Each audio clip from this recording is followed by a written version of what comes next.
On the morning of February 28, 2026, the trajectory of the modern Middle East changed forever. A joint American and Israeli strike eliminated one of the most consequential figures in contemporary geopolitics, Ayatollah Ali Khamenei, the supreme leader of the Islamic Republic of Iran, killed inside the country he had ruled for nearly 4 decades. The strike was not the end of something, it was the beginning. Within hours, Iranian missile batteries activated across the region, oil markets convulsed, and the world held its breath, waiting to understand what came next. What came next was a war, methodical, devastating, and far from over. 10 days into the conflict, the Islamic Republic has not collapsed, has not surrendered, and has not gone silent. Instead, Tehran has done something that surprised nearly every analyst watching from the outside. It has reorganized. Iran's Assembly of Experts convened under extraordinary wartime conditions and named a new supreme leader. That new supreme leader is Mojtaba Khamenei, the 56-year-old son of the man killed in the opening strike. For the first time in the history of the Islamic Republic, supreme leadership has passed from father to son. In a state founded explicitly to dismantle hereditary power, the irony is not lost on anyone. But the message from Tehran is unmistakable. The Islamic Republic intends to fight on, regardless of the cost, regardless of the pressure, and regardless of what Washington or Tel Aviv demands. The appointment of Mojtaba Khamenei is not a bureaucratic transition. It is a declaration of intent. To understand why this moment carries such extraordinary weight, one must understand what Iran has represented in the architecture of Middle Eastern power for the past half-century. Since the 1979 revolution, the Islamic Republic has operated as the principal counterweight to American influence in the region. Iran built a network of proxy forces spanning Lebanon, Iraq, Yemen, and Gaza. It developed a ballistic missile program designed to deter conventional military superiority. It pursued nuclear ambitions that kept Western intelligence agencies in a state of permanent vigilance for decades. At the center of all of it stood the office of the Supreme Leader, the theological and political authority that gave the entire system its coherence. That office is now occupied by a man whose father was killed by the very adversaries he has inherited the war against. Washington's stated objectives in this conflict are precise and ambitious.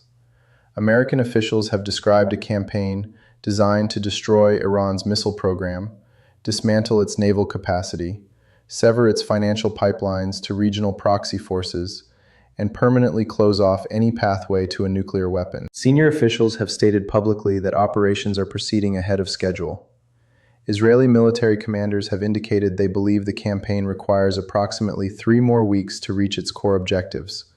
But wars rarely follow schedules, and the strategic picture is already more complicated than the opening phase suggested. Mojtaba Khamenei carries deep ties to Iran's Revolutionary Guard, the military and ideological backbone of the Islamic Republic's resistance architecture. His appointment signals that the hardest elements of Iranian power intend to continue the fight under new command, with no indication of willingness to negotiate. The economic consequences of this war are no longer theoretical. Brent crude oil surged to nearly $120 per barrel in the days following the escalation, approximately 65% higher than the price on the day the conflict began. American equity markets responded with immediate deterioration. The Dow Jones Industrial Average fell more than 600 points in a single session, representing a decline of over 6.5% from its mid-February peak. These are not abstract numbers. They represent pension funds losing value, consumer prices rising, and energy costs rippling through every sector of the global economy. In the United Kingdom, the Chancellor warned Parliament that the conflict would place upward pressure on inflation, with energy bills projected to rise by 10% beginning in July. The G7 nations convened emergency discussions but declined, for now, to release strategic petroleum reserves, a decision that reflects both political caution and the recognition that the conflict shows no near-term signs of resolution. The global economy is absorbing a sustained shock with no clear endpoint. The battlefield geometry of this war is expanding in ways that carry profound implications. Iran has not limited its response to direct confrontations with American and Israeli forces. It has struck energy infrastructure across the Gulf, oil depots, refineries, and desalination facilities critical to civilian life. Bahrain's national oil company declared force majeure after an Iranian attack ignited its refinery complex. The same country accused Tehran of striking a desalination plant, providing drinking water to its civilian population. The Strait of Hormuz, through which roughly a fifth of the world's oil supply transits, has been throttled by Iranian naval action. The United Arab Emirates reported detecting more than 250 ballistic missiles and over 1,400 drones since hostilities began. NATO air defense systems in the eastern Mediterranean intercepted an Iranian ballistic missile that entered Turkish airspace, the second such incident in 10 days. Each of these events, taken individually, would represent a serious international crisis. Together, they constitute a regional war with a widening geographic footprint, one that is pulling in nations, alliances, and economic systems far beyond the original strike zone. The international response to this conflict is beginning to crystallize along lines that mirror the broader fractures in the global order. Russia has positioned itself firmly alongside Tehran. Vladimir Putin transmitted his personal congratulations to Mojtaba Khamenei, reaffirming Russia's unwavering and enduring partnership with the Islamic Republic. China has navigated the situation with characteristic diplomatic precision, acknowledging the new supreme leader's selection as an internal Iranian matter, while criticizing American military operations and calling for a return to negotiation.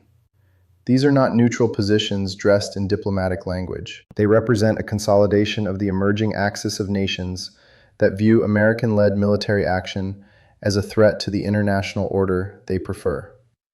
The geopolitical alignment forming around this conflict will have consequences that extend well beyond the Middle East and well beyond this particular war. More than 1,000 people have been killed across the region in 10 days of fighting. Lebanon has absorbed nearly 400 fatalities, including dozens of children, and more than 500,000 people have been displaced. The human cost of this conflict is accelerating at a pace that international institutions appear unable to slow. What we are witnessing is not simply a military campaign with a defined beginning and an anticipated end. It is the violent restructuring of a regional order that has been under strain for decades. The elimination of Ali Khamenei removed a figure, but it did not remove the system he represented. That system has now appointed his son, aligned itself more tightly with its revolutionary military core, and signaled through both action and rhetoric that it intends to continue. The oil markets, the diplomatic corridors of Beijing and Moscow, the NATO air defense networks, all of them are registering the same underlying reality. This war has moved past its opening phase and into something more complex, more dangerous, and more consequential for the global order than the initial strikes suggested. How it ends, and whether it can end on terms that prevent a permanent fracturing of the Middle East, remains the central question of this extraordinary and unsettling moment in history.